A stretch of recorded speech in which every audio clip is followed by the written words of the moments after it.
जय। जल अयोध्या शाश्वत तीर्थ क्षेत्र की जय। अजितनाथ भगवान की जय। परम पूज्य गणिनी प्रमुख श्री ज्ञानमती माता जी की जय। अभ्यात्माओं, दिन के 3:30 बजे हैं और आप अयोध्या से भगवान अजितनाथ जन्मस्थली टोंक के दर्शन कर रहे हैं। यहाँ बिल्कुल दूध के समान सफ़ेद सफ़ेद भगवान की प्रतिमा विराजमान है और आज इस जन्मस्थल से ही आपको भगवान का अभिषेक देखना है और उसके बाद घुमट सार जीवकांड का अध्ययन भी करना है। तो प्रारंभ करें भगवान का अभिषेक। दूरावनम्र सुरनाथ किरीट कोटि संलग्न रत्न किरण छविदूसरांग्रिम प्रस्वीदतापमल मुक्तमपि प्रकृष्टैर्भक्त्या जलय जिनपतिं बहुधा विसिंचे।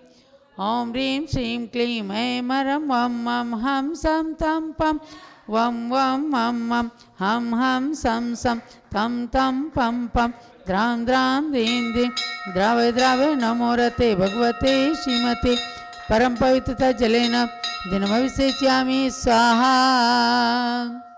हाँ, शर्करा से। ओम ह्रीं श्रीं क्लीं ऐं मरं वं मं हं सं तं पं पं द्रां द्रां द्रीं द्रीं द्रावय द्रावय नमोर्ते व्यक्त श्रीमते परम पवित्र शर्करिया इक्षुरसन च विसेच्यामि स्वाहा। घी से नारियल का रस, नारियल का। ओम ह्रीं श्रीं क्लीं ऐं मरं वं मं हं सं तं पं वं मं मं मं हं हं सं सं तं तं पं पं द्रां द्रां द्रीं द्रीं द्रावय द्रावय नमो रते भगवते श्रीमते परम पवित्रतर नालिकेर रसाभिषेकम करोमि स्वाहा। अब घी से। ओम ह्रीं श्रीं क्लीं ऐं मरं घृताभिषेकम करोमि स्वाहा। दूध से। संपूर्ण शारद शशांक मरीचि जाल संदैरिवात्मे ससामेव सुप्रवाहे क्षीरैर्जिनाशजितरैरभिषिञ्चमाना सम्पादयन्तु मम चित्त समीहितानि। ओम ह्रीं श्रीं क्लीं ऐं मरं वं मं हं सं तं पं वं मं मं मं हं हं सं सं तं तं पं पं द्रां द्रां द्रीं द्रीं द्रावय द्रावय नमो रते भगवते श्रीमते परम पवित्रतर दुग्धेन निवेशयामि स्वाहा।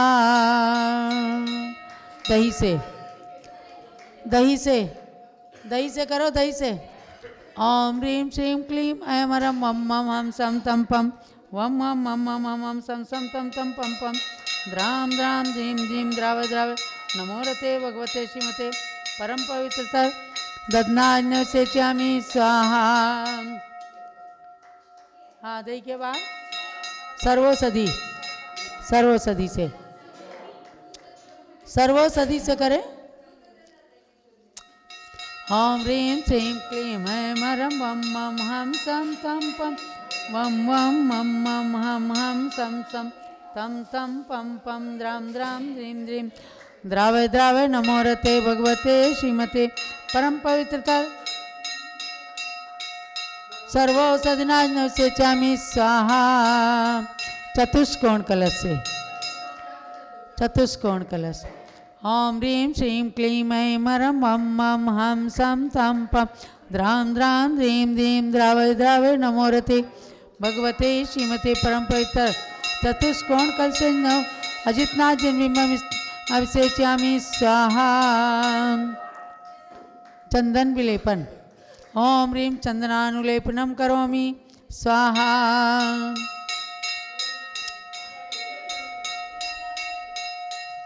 ओम ह्रीं पुष्पवृष्टिं करोमि स्वाहा। मंगल आरती।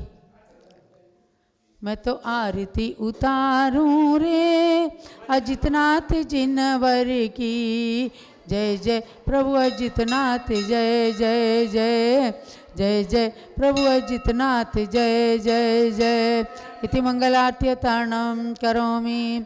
सुगंधित जल, सुगंधित जल।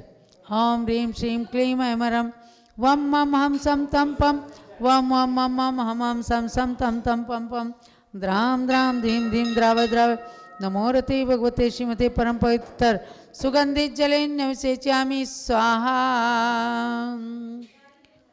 शांति धारा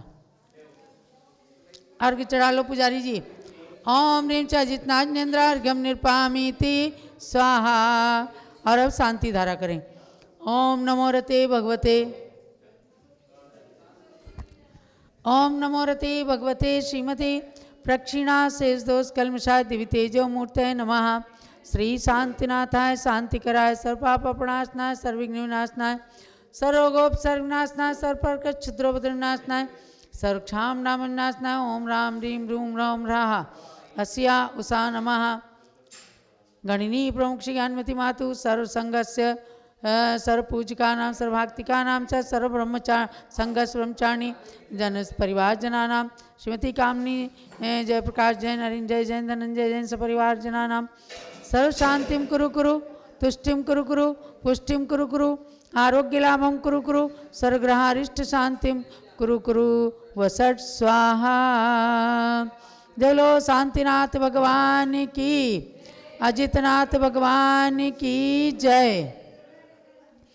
उदक चंदन तंदुल पुष्प कैश्चरु सुदीप सुधूप फलार्घ कै धवल मंगल गान रवाकुले जिन ग्रहे जिन नाथ महम यजे।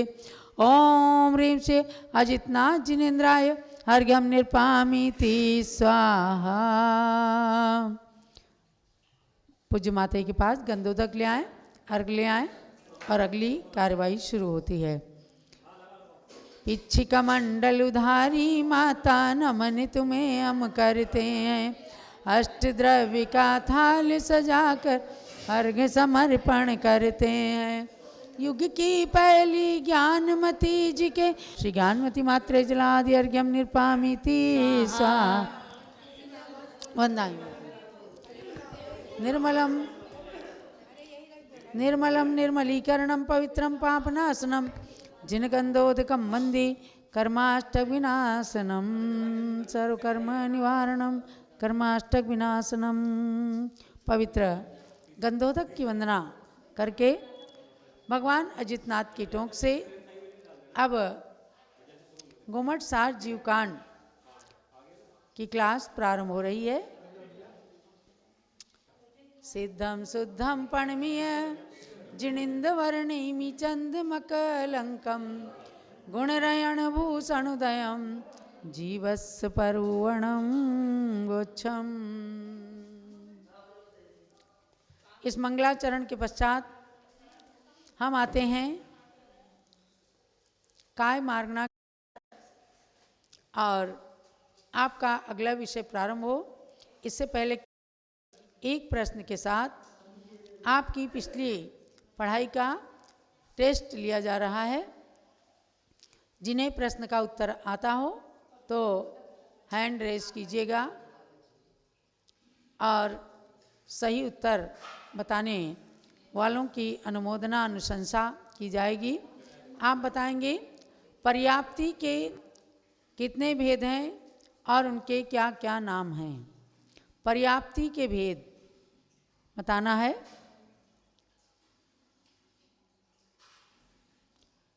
देखो जिन लोगों ने हैंड रेज किया हो उनमें से किसी को स्पॉटलाइट करें। हाँ, कौन है?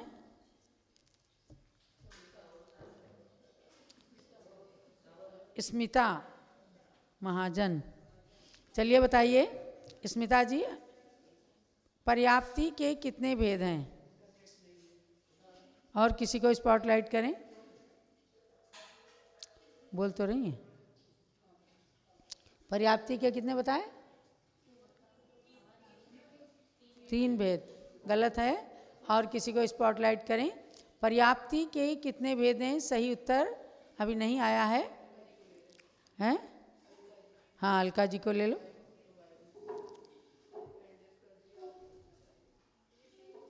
चलिए और किसी, हाँ इनको लें। ये लीशा जैन है। लीशा जी बताइए। आवाज आ रही? हाँ लीशा जी बोलिए।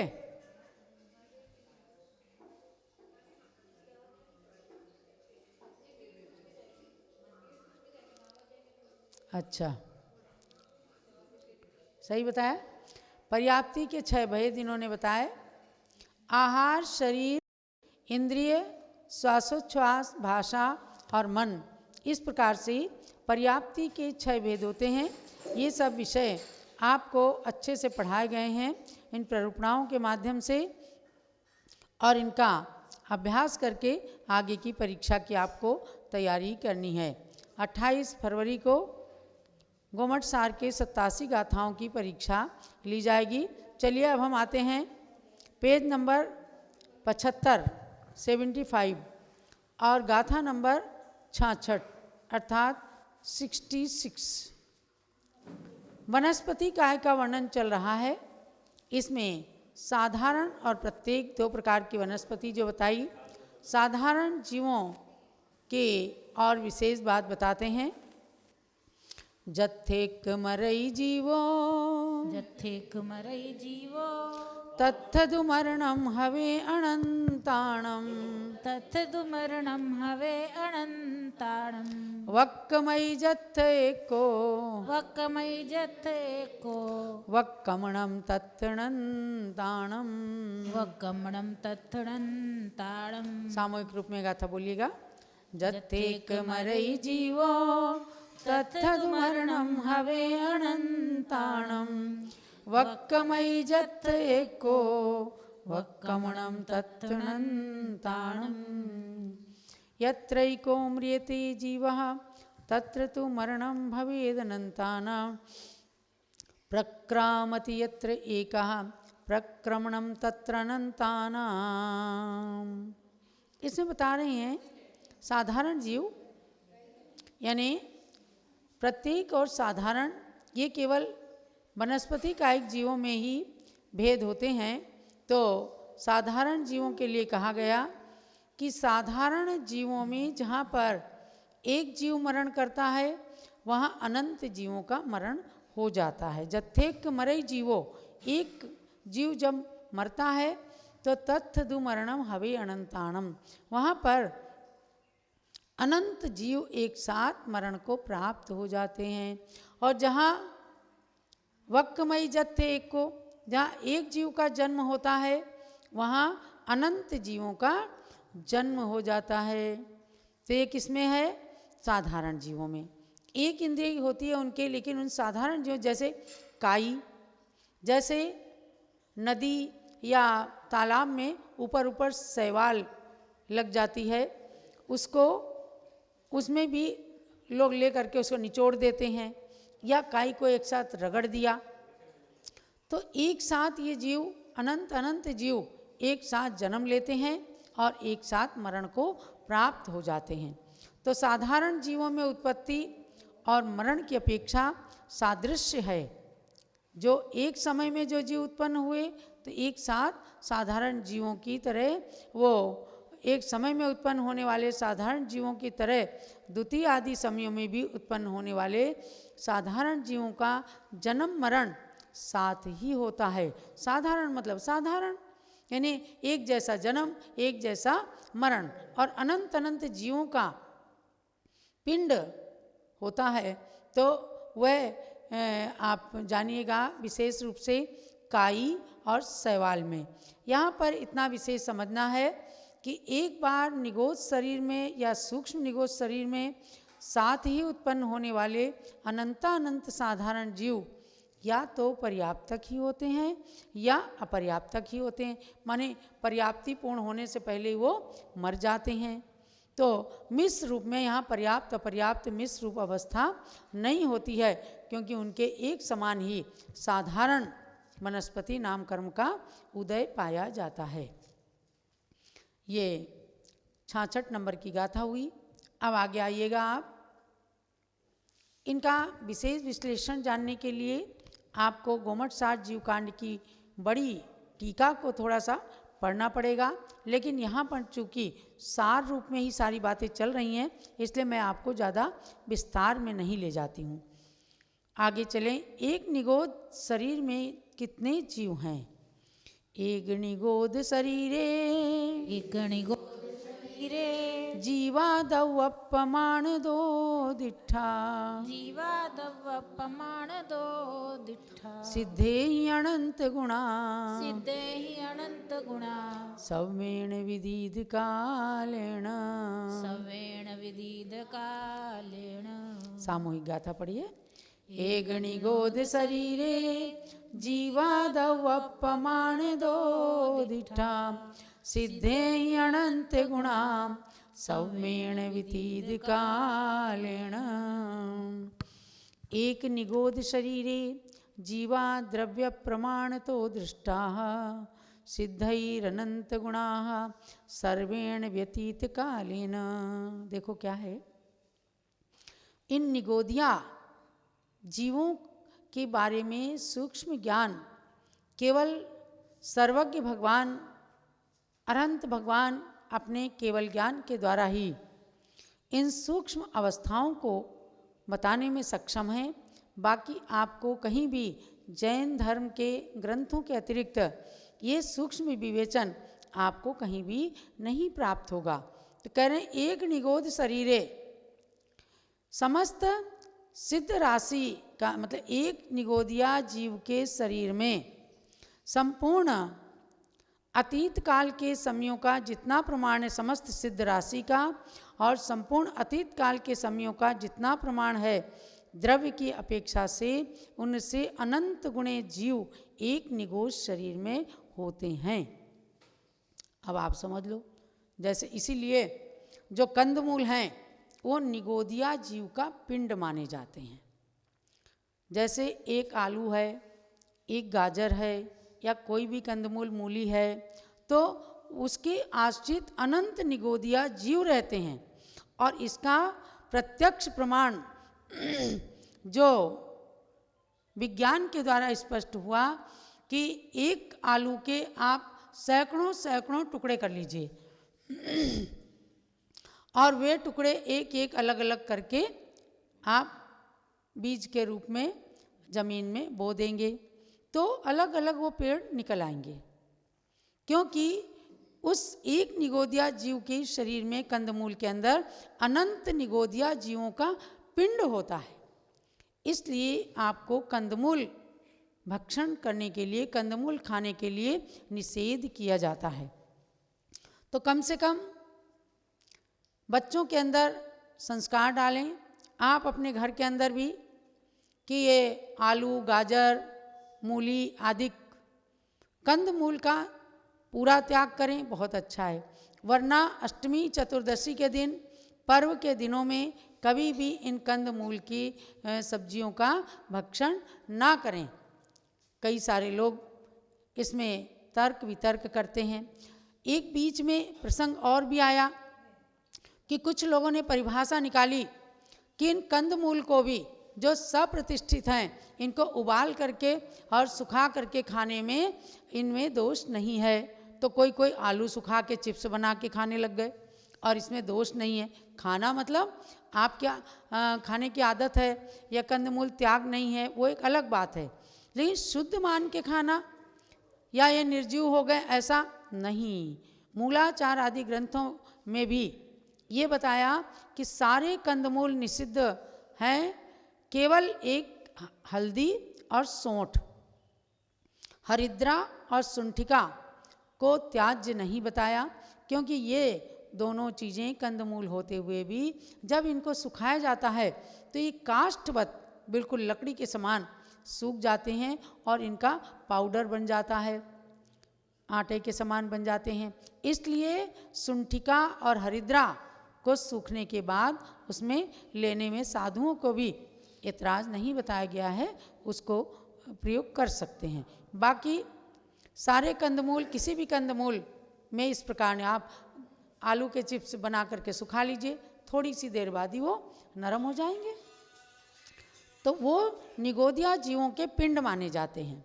यहाँ पर कहा कि काल के आश्रय से एक शरीर में पाए जाने वाले जीवों की संख्या क्षेत्र तथा भाव की अपेक्षा से उनकी संख्या आगम के अनुसार और जानी जा सकती है, लेकिन यहाँ मोटे रूप में जाना जानना कि कंदमूल के अंदर एक निगोदिया जीव के आश्रित अनंत निगोदिया जीव होते हैं और वो एक कंदमूल अनंत निगोदिया जीवों का पिंड होता है।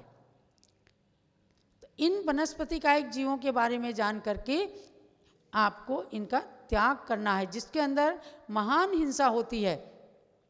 अब जैसे अचार है, प्रसंग के अनुसार मैं बताती हूँ आपको कि अचार, बड़ी, मंगोड़ी, पापड़, इन सब चीज़ों के अंदर 24 घंटे के पश्चात इसमें भी जीव पड़ जाते हैं।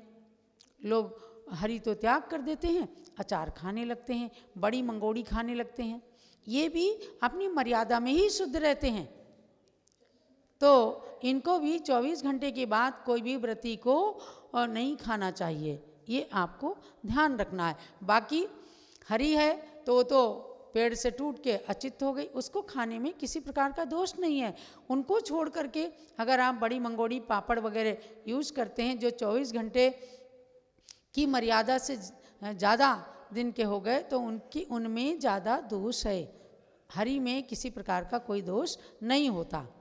एक गाथा और लेकर के विषय को समाप्त करती हूँ। नित्य निगोदिया जीव का स्वरूप।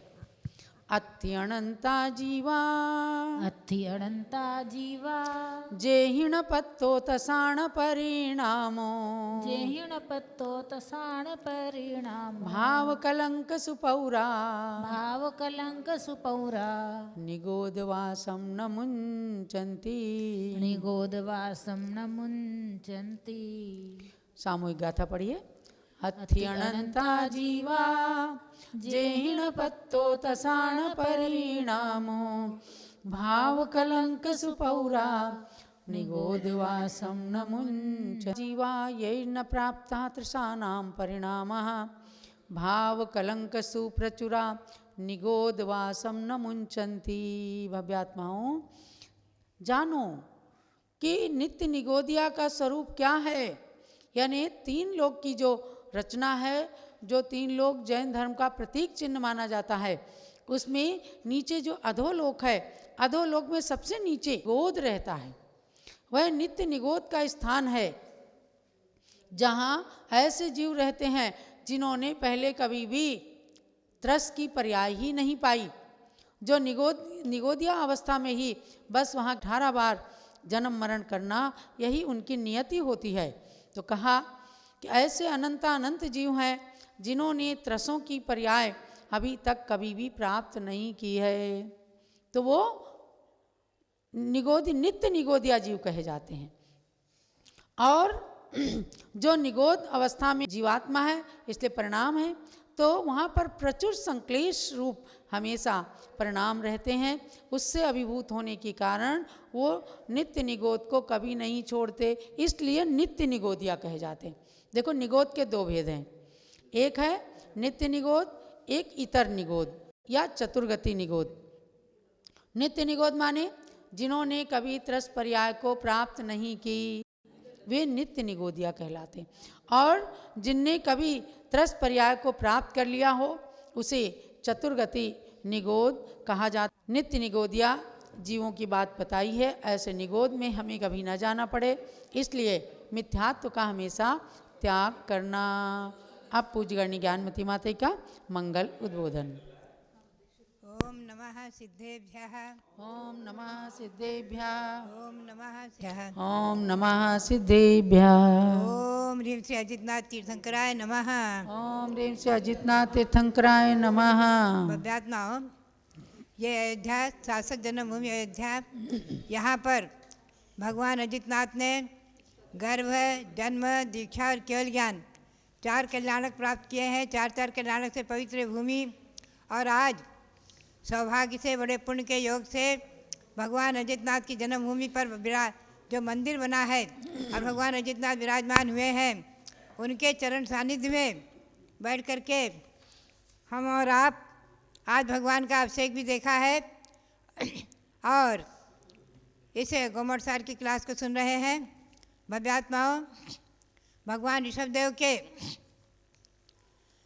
भरत चक्रवर्ती जो पुत्र हुए, प्रथम पुत्र भरत चक्रवर्ती, और उनके 96,000 रानियाँ थीं, उनके जो है 923 ऐसे पुत्र हुए हैं भरत चक्रवर्ती के, जिनके नाम थे विवर्धन कुमार। मुख्य नाम एक आता है षटखंडागम ग्रंथों में, अनेक ग्रंथों में, कि वो नित्य निगोद से आए और उसी पर्याय से एक इंद्रगोप की पर्याय पाई थी मध्य में, और हाथी के पैर के नीचे मरे थे, और मरकर के सभी भरत चक्रवर्ती के पुत्र हुए थे। और उसी भाव से भगवान ऋषभदेव के समोसरण में पहुंच करके जैनेश्वरी दीक्षा लेकर के केवल ज्ञान प्राप्त करके मोक्ष प्राप्त किया है।